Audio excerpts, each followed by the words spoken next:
and welcome to Choreographer Talk. Today we are happy to speak with Angelina DiFranco.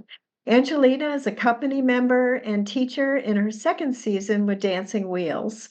Alongside her work as a dance artist, she is also a writer. Angelina's choreography, House of Glass, will be performed at the OhioDance Festival Friday, April 26th at 7:30 p.m. The concert is held at the Ohio State University Department of Dance in Sullivant Hall, 1813 North High Street, Columbus, in the Barnett Theater on the third floor. You can go to our website to purchase tickets and find out more about the festival. I will put the link in the chat. Welcome, Angelina. Hi. Thank you for joining us today, and we're happy to hear about your piece. Can you describe it for us and let us know what people might be able to see?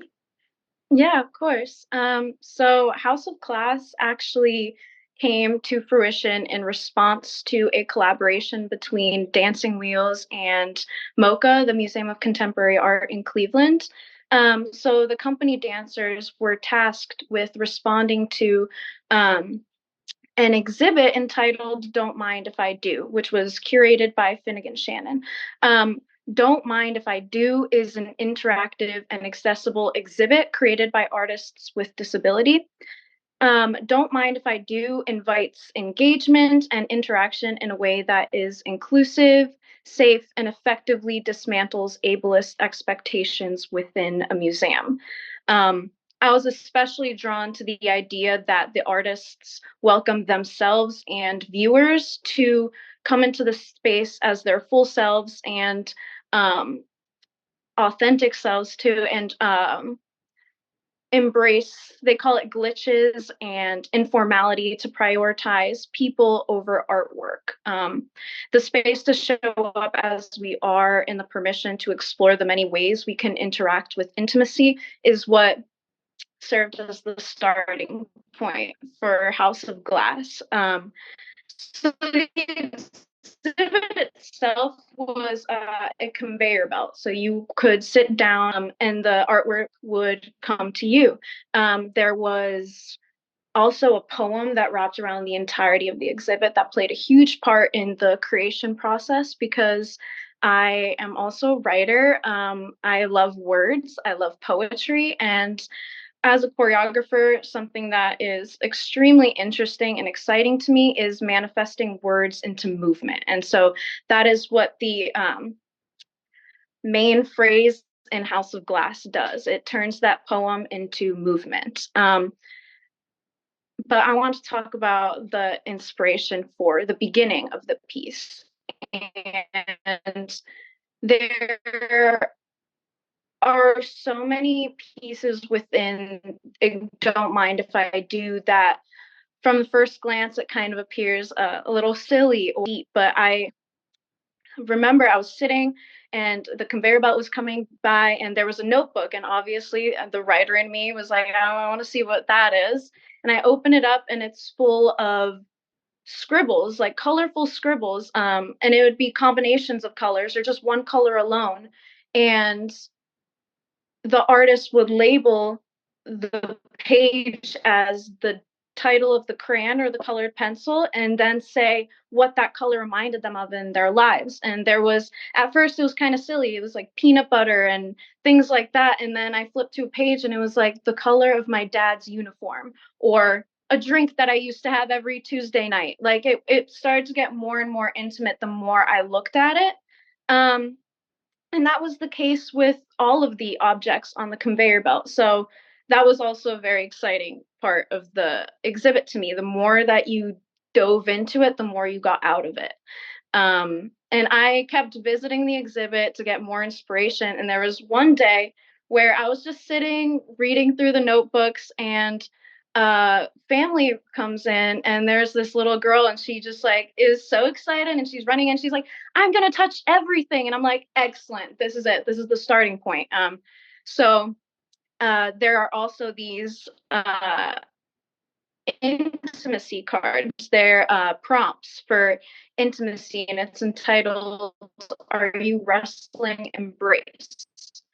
And so I took pictures of those for inspiration, and then I came into the studio and of the piece, and we took the cards and we used them as prompts to create movement. And some examples of those would be and consent was a huge part of the cards and these prompts. Consent was at the forefront of each exercise. One of them was hold a distance, near embrace, take control. This can mean telling your partner what to do, what might seem like basic everyday actions, take the pressure off of having to make decisions and having the foresight to complete simple tasks. There's also one that was think of something that would humiliate your partner. Do the opposite. Fall into your partner, embrace them. Simple. It would, there's a range of, you know, emotional heaviness of it, but that was kind of the starting point of the partnering. And so I have DeMarco and I as this beginning exhibit, personifying the ideas of intimacy that I saw and interacted with in the exhibit. And the dancers come into the space, and I gave them permission to interact with the space however they feel that day. If it is a day where they just do not even want to look at me and DeMarco, they don't want to interact with the duet, they don't want to interact with each other, that's okay. You can look at the wall. You can sit and look at the wall. If you are in a talkative mood, you can sit and talk with each other. If you are in a curious mood, you can touch my hair. You can touch me and DeMarco. You can interact with the duet. And so that's the exciting part. I never really know what's going to happen in that section of the piece. But I further tasked some of the dancers with removing me or DeMarco from the duet, which is reminiscent of what we can do in the exhibit, Don't Mind If I Do. You can take the objects off, put them in a different spot. So the dancers that interact with the duet interact so much to the point where they realize, oh, I can take them out and insert myself into this. And so the duet changes and it becomes different people becoming the exhibit, if you will, until it has changed so many times that the sound and the space changes, and we all fall into this performance of the manifestation of the poem that wrapped around the space.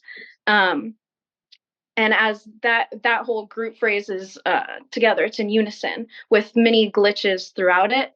But as we get deeper into the phrase, the glitches get bigger and bigger to the point where it's just strange. It becomes kind of strange and uncanny. And once it gets to that point, DeMarco and I find ourselves in the center of the space performing the duet again. And there's a little bell that dings throughout the entire piece because there was a bell in the exhibit.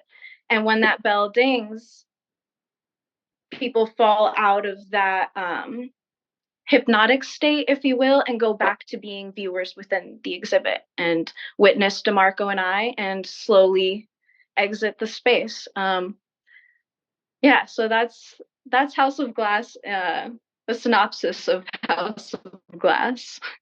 Great, thank you. And for our listeners that might not know, DeMarco is DeMarco Sleeper, and he is a dancer with Dancing Wheels Company as well as yourself. So yes, thank you so much for giving us that insight. We really appreciate it, and we look forward to seeing the piece April 26th at the OhioDance Festival.